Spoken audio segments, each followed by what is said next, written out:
हमारा अतीत कक्षा 6 के लिए इतिहास की पाठ्य पुस्तक। आज हम अध्याय 2 देखेंगे। आखेट खाद्य संग्रह से भोजन उत्पादन तक। तुषार की रेल यात्रा। तुषार अपने एक रिश्तेदार की शादी में दिल्ली से चेन्नई जा रहा था। रेल में उसकी खिड़की वाली सीट मिल गई, जहां से वह बाहर का नज़ारा देखने में मगन हो गया।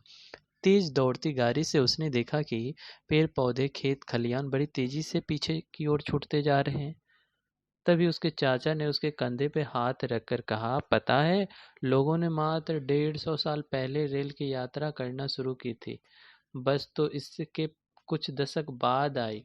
तुषार सोचने लगा कि जब लोगों के पास आने जाने के लिए तेज रफ्तार वाली सवारी गाड़ी नहीं थी, तो क्या वे यात्रा नहीं करते थे? क्या वे अपनी सारी जिंदगी एक ही जगह पर बिता दिया करते थे? नहीं, ऐसी बात नहीं थी। आरंभिक मानव। आखिर वे इधर उधर क्यों घूमते थे?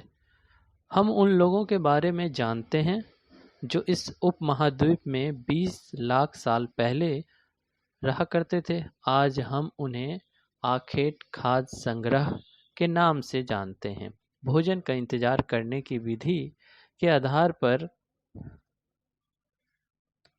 माफ करना दोस्त, भोजन का इंतजाम करने की विधि के आधार पर उन्हें इस नाम से पुकारा जाता है।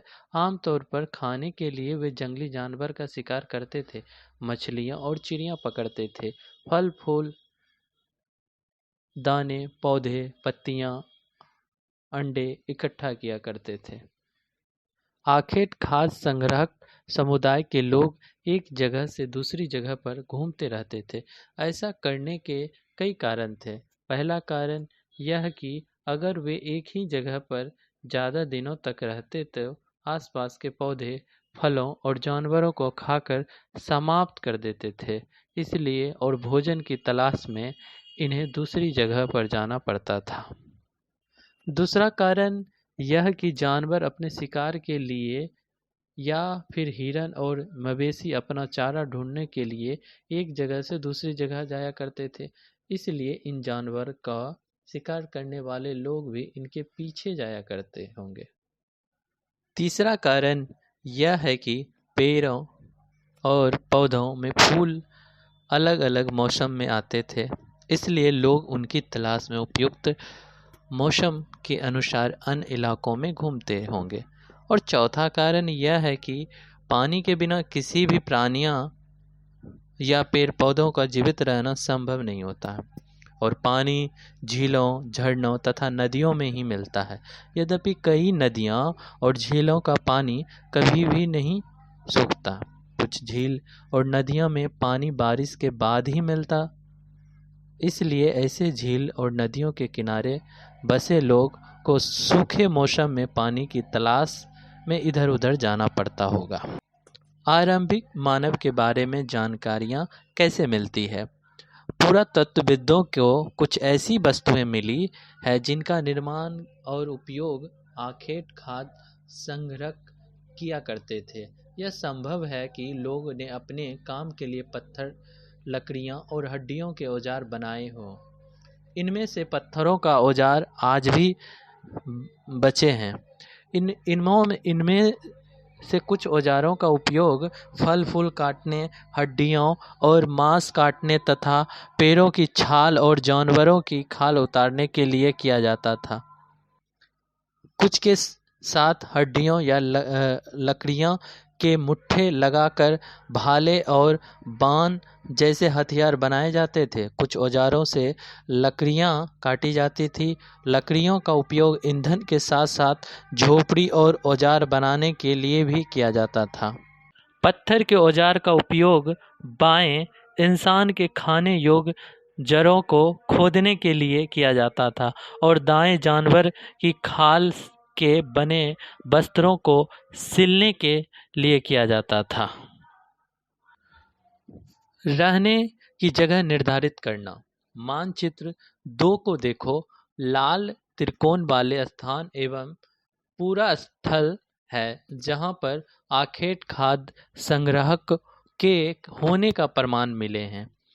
इनके अलावा भी और कई स्थान पर आखेट खास संग्रह रहते थे। मानचित्र में सिर्फ कुछ गिने चुने स्थान ही चिन्हित किए गए हैं।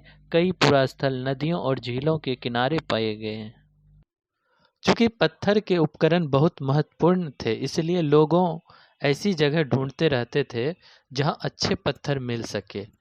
भीमबेटका, आधुनिक मध्य प्रदेश। इस पुरास्थल पर गुफाएं एवं कंदुराएं मिली हैं। लोग इन गुफाओं में इसलिए रहते थे क्योंकि यहाँ उन्हें बारिश, धूप और हवाओं से राहत मिलती थी।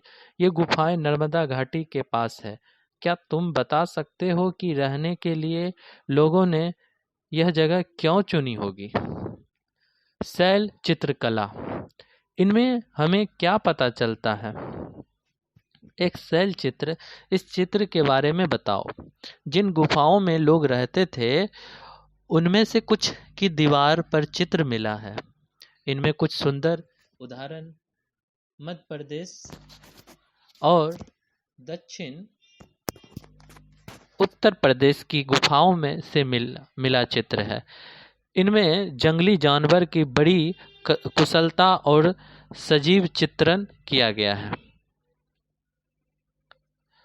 पुरास्थल, पुरास्थल उस स्थान को कहते हैं जहां औजार, बर्तन और इमारत जैसी वस्तुओं के अवशेष मिलते हैं।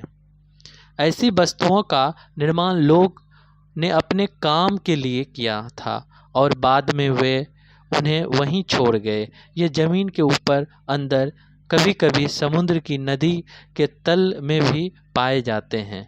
इन पुरास्थल का बारे में आपको अलग अध्याय में बताया जाएगा। आग की खोज, मानचित्र 2 में कुरनूल गुफा ढूंढो। पृष्ठ 13, यहाँ राख के अवशेष मिले हैं। इसका मतलब यह है कि आरंभिक लोग आग जलाना सीख गए थे। आग का इस्तेमाल कई कार्यों के लिए किया गया होगा, जैसे कि प्रकाश के लिए, मांस भूनने के लिए और खतरनाक जानवर को दूर आदि भगाने के लिए। आज हम आग का उपयोग किस लिए करते हैं? नाम और तिथियां। हम जिस काल के बारे में पढ़ रहे हैं, पुरातत्वविद ने उन्हें बड़े नाम रखे हैं। आरंभिक काल का वे पूरा पाषाण काल कहते हैं। यह 2 शब्दों पूरा यानी प्राचीन और पाषाण यानी पत्थर से बना है। यह 2 शब्द पूरा यानी प्राचीन और पाषाण यानी पत्थर से बना है। यह नाम पुरास्थल से प्राप्त पत्थर के औजार के महत्व को बताया है। पूरा पाषाण काल 20 लाख साल पहले, 12,000 साल पहले के दौरान माना जाता है। इस काल को भी 3 भागों में विभाजित किया गया है: आरंभिक, मध्य एवं उत्तर पूरा पाषाण युग। मानव इतिहास की लगभग 99% कहानी इसी काल के दौरान घटित हुई है। जिस काल में हम पर्यावरणीय बदलाव मिलते हैं उसे मेसोलिथ यानी मध्य पाषाण युग कहते हैं। इसका समय लगभग 12,000 साल पहले से लेकर 10,000 साल पहले तक माना गया है। इस काल के पाषाण औजार आमतौर पर बहुत छोटे होते थे। इन माइक्रोलिथ यानी लघु पाषाण कहा जाता है। प्राय इन औजारों में हड्डियों या लकड़ियों में मुट्ठे लगे हंसिया और आरी जैसे औजार मिलते थे। साथ साथ पूरा पाषाण युग वाले औजार भी इस दौरान बनाए जाते थे। अगले युग की शुरुआत लगभग 10,000 साल पहले से होती है। नव पाषाण युग कहा जाता है कि नव पाषाण का क्या मतलब होता है। हमने कुछ स्थानों के नाम दिए हैं। अगले अध्याय में तुम्हें ऐसे अनेक नाम मिलेंगे। अक्सर हम पुराने स्थानों के लिए उन नामों का प्रयोग करते हैं जो आज प्रचलित है, क्योंकि हमें ज्ञात नहीं है कि उस काल में इनके क्या नाम रहे होंगे। बदलती जलवायु, लगभग 12,000 साल पहले दुनिया की जलवायु में बड़े बदलाव और गर्मी बढ़ने लगी। इसके परिणाम स्वरूप कई क्षेत्रों में घास वाले मैदान बनने लगे। इससे हिरन, बरसिंगा, भेड़, बकरियां और गाय जैसे उन जानवरों की संख्या बढ़ी जो घास खाकर जिंदा रह सकते थे। जो लोग इन जानवरों का शिकार करते थे वे भी इनके पीछे आए और इनके खाने पीने की आदतों और प्रजनन की समय की जानकारी हासिल करने लगे। हो सकता है कि तब लोगों ने इन जानवरों को पकड़कर अपनी जरूरत के अनुसार पालने की बात सोचने लगे। साथ ही इसी काल में मछली भी भोजन का महत्वपूर्ण स्रोत बन गई। खेती और पशुपालन की शुरुआत। इसी दौरान उपमहाद्वीप के विभिन्न इलाकों में गेहूं और जौ और धान जैसे अनाज प्राकृतिक रूप से उगने लगे थे। शायद महिलाओं, पुरुष और बच्चों ने इन अनाजों का भोजन के लिए बटोरना शुरू कर दिया होगा। साथ ही वे यह भी सीखने लगे होंगे कि अनाज कहाँ उगते हैं और कब पककर तैयार होते हैं। ऐसा करते करते लोगों ने इन अनाजों को खुद पैदा करना सीख लिया होगा। इस प्रकार धीरे धीरे वे कृषक बन गए होंगे। इस तरह के लोगों ने अपने घरों के आसपास चारा रखकर जानवरों को आकर्षित कर उन्हें पालतू बनाया होगा। सबसे पहले जिस जंगली जानवर को पालतू बनाया होगा वह कुत्ता या जंगली पूर्वज था। धीरे धीरे लोग भेड़, बकरियां और सुअर जैसे जानवरों को अपने घरों के नजदीक आने को उत्साहित करने लगे। ऐसे जानवर झुंड में रहते थे और ज़्यादातर घास खाते थे। अक्सर लोगों ने अन्य जंगली जानवर को आक्रमण से इनकी सुरक्षा किया करते थे और इसे तरह धीरे धीरे पशु पालक बन गए होंगे। क्या तुम बता सकती हो कि सबसे पहले कुत्ता को ही पालतू क्यों बनाया गया होगा? बसने की प्रक्रिया। लोगों द्वारा पौधों उगाने और जानवरों के देखभाल करने को बसने की प्रक्रिया का नाम दिया गया है। अपनाए गए ये पौधे तथा जानवर अक्सर जंगली पौधों तथा जानवरों से भिन्न होते हैं। इसी वजह से यह है कि बसने की प्रक्रिया की दिशा में अपनाए गए पौधे या जानवरों का लोगों का चयन करते हैं। उदाहरण के तौर पर लोग उन्हीं पौधों तथा जानवरों का चयन करते थे जिनके बीमार होने की संभावना कम हो। यही नहीं, लोगों उन्हीं पौधों को चुनते थे जिनसे बड़े दाने और अनाज पैदा होते थे, साथ ही जिनकी मजबूत डालें अनाज के पक्के दाने के भार को संभाल सके। ऐसे पौधे के बीज को संभाल कर रखा जाता था ताकि फिर से उगाने के लिए उनको गुण सुरक्षित रख सके। उन्हीं जानवर को आगे प्रजनन के लिए चुना जाता था जो आमतौर पर अहिंसक होते हैं। इसलिए हम देखते हैं कि पाले गए जानवर तथा कृषक के लिए अपनाए गए पौधे जंगली जानवर तथा पौधों को से धीरे धीरे भिन्न होते गए हैं। मिसाल के तौर पर जंगली जानवर की तुलना में पालतू जानवर की दांतें और सींग छोटे होते हैं। इन दांतों को देखो, इनमें से कौन सी जंगली सुअर है और कौन सा पालतू सुअर है। बसने की प्रक्रिया पूरी दुनिया में धीरे धीरे चलती रही। यह करीब 12,000 साल पहले शुरू हुई। वास्तव में आज हम जो भोजन करते हैं वह इसी बसने की प्रक्रिया के वजह से है। कृषि के लिए अपनाई गई सबसे प्राचीन फसलों में गेहूं तथा जौ आते हैं। उसी तरह सबसे पहले पालतू बनाए गए जानवर कुत्ता के बाद भेड़, बकरी आते हैं। एक नवीन जीवन शैली। तुम किस पौधे के बीज को बो कर देखो। माफ करना दोस्त, तुम किसी पौधे के बीज को बो कर देखो, तुम पाओगे कि इसे विकसित होने में कुछ वक्त लगता है। इसमें कुछ दिन, महीने या फिर साल तक लग सकता है। इसलिए जब लोग पौधे उगाने लगे तो उनकी देखभाल के लिए उन्हें एक जगह पर लंबे समय तक रहना पड़ा था। बीज बोने से लेकर फसलों को पकने तक पौधों की सिंचाई करना, खरपतवार हटाना, जानवरों और चिड़िया से उनकी सुरक्षा करने जैसे बहुत से काम शामिल थे। कटाई के बाद अनाज का उपयोग बहुत संभाल कर करना पड़ता है।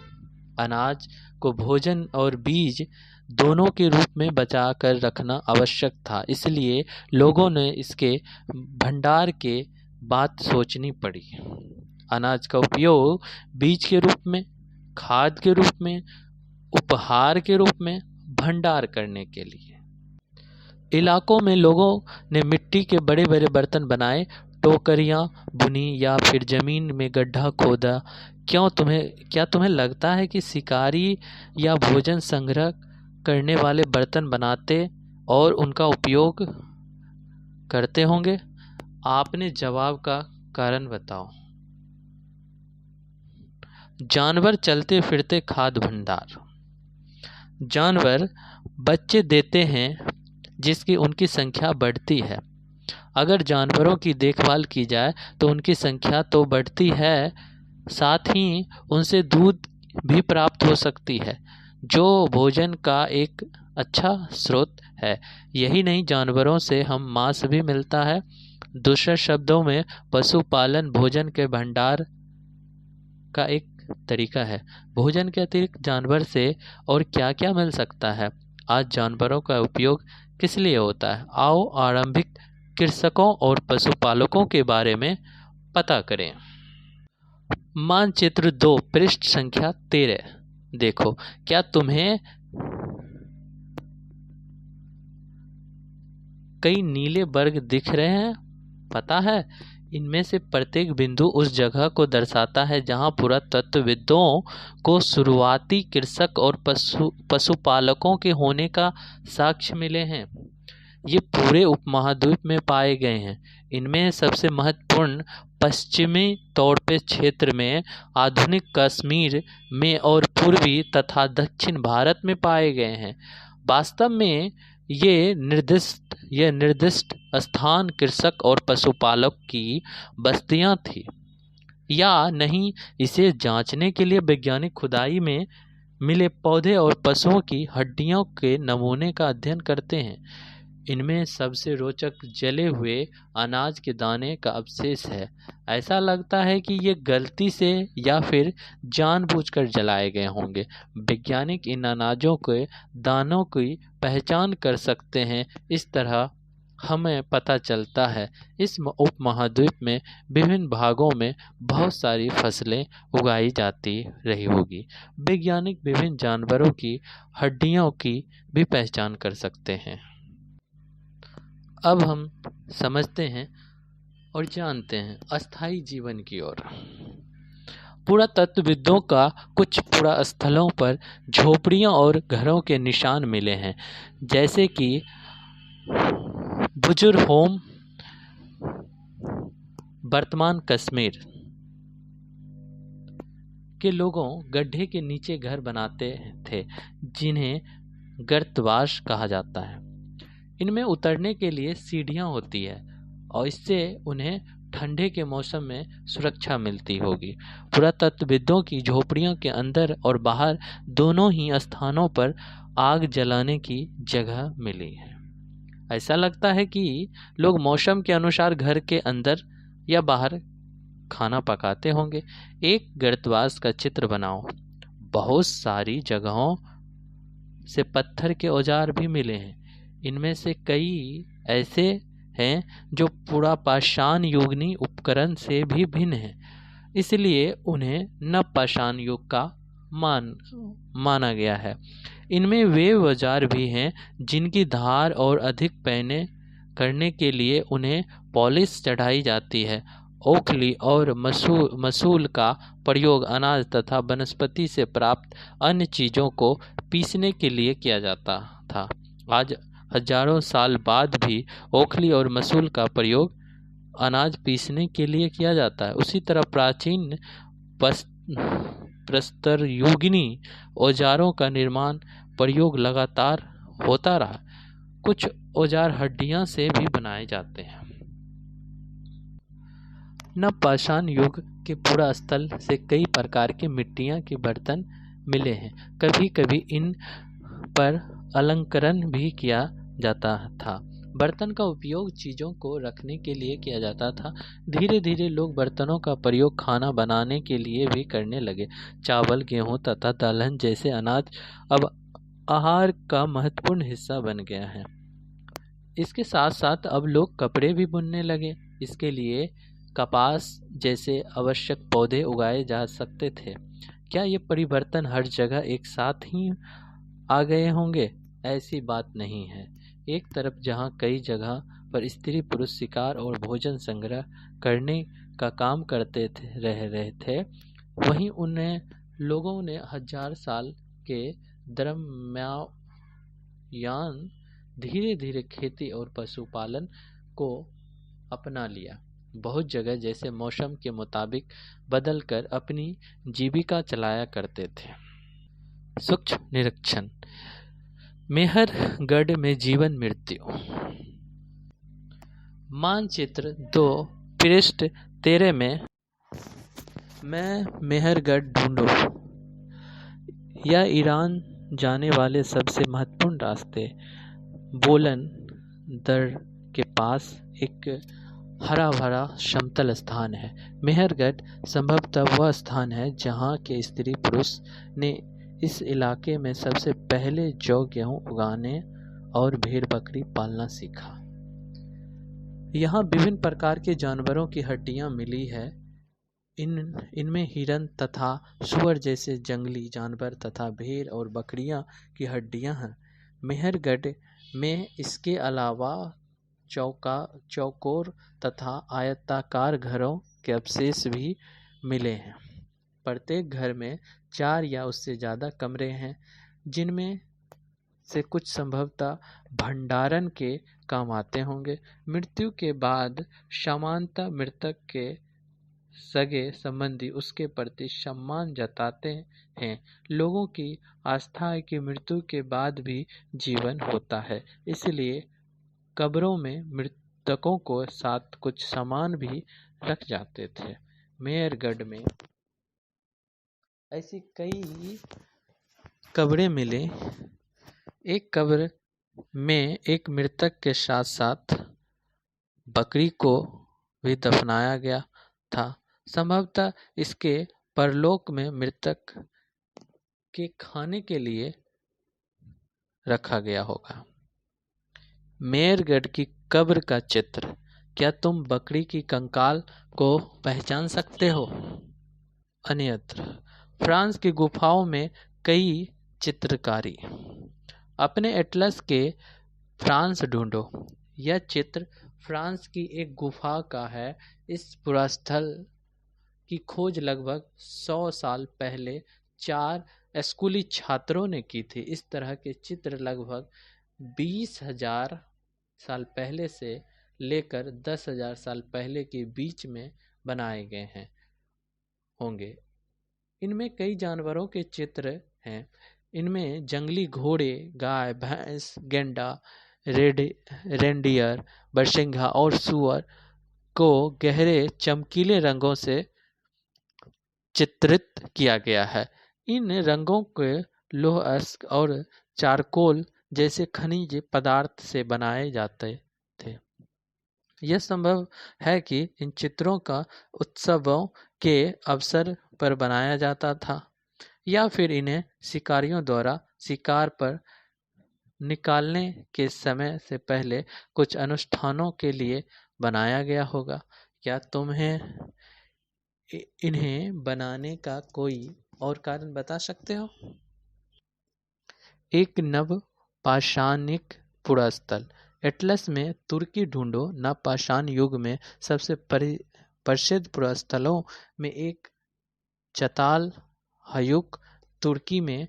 यहाँ दूर दराज स्थलों से कई चीज़ों लाई जाती है और उनका उपयोग किया जाता था, जैसे कि सीरिया से लाया गया चकमक पत्थर, लाल सागर की कोड़ियाँ तथा भूमध्य सागर की सीपियाँ। ध्यान रखें कि उस समय तक पहिए वाले वाहन को विकास नहीं हुआ था। लोग सामान खुद या जानवर के पीठ पर लाद कर ले जाया करते थे। बताओ, कोड़ियाँ तथा सीपियों का क्या उपयोग होता होगा? अगर आप लोगों को किसी को भी पहले या दूसरे अध्याय का क्वेश्चन या सॉल्यूशन चाहिए, वो हमें कमेंट करें ताकि हम PDF अपलोड कर सकें।